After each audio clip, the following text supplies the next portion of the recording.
And what is your process of deciding on the investment? Is it data driven? Is it founder driven? It's a mix of all. How do you discover them? We focus on founders and the product.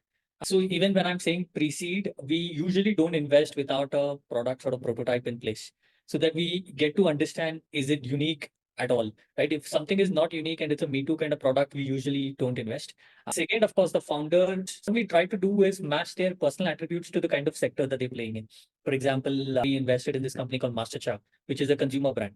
And one of the founders wanted to be part of roadies when he was younger.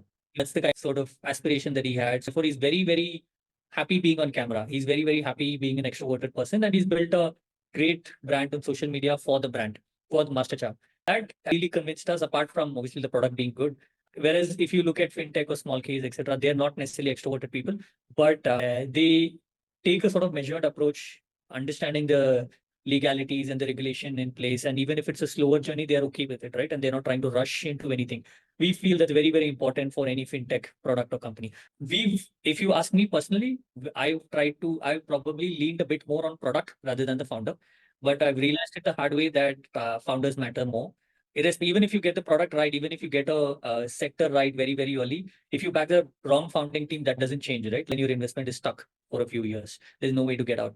And to your second question on how do we find newer sectors and spaces, for that, we just basically read a lot. We understand what's happening in ecosystems outside of India, whether it's China, Europe, and US. But more interestingly, now what's happened in the last 2, 3 years is we are not seeing any copycat kind of models at all. There's no Uber for X. Like look at Namayatri, for example, in Bangalore. It's a very, very unique model.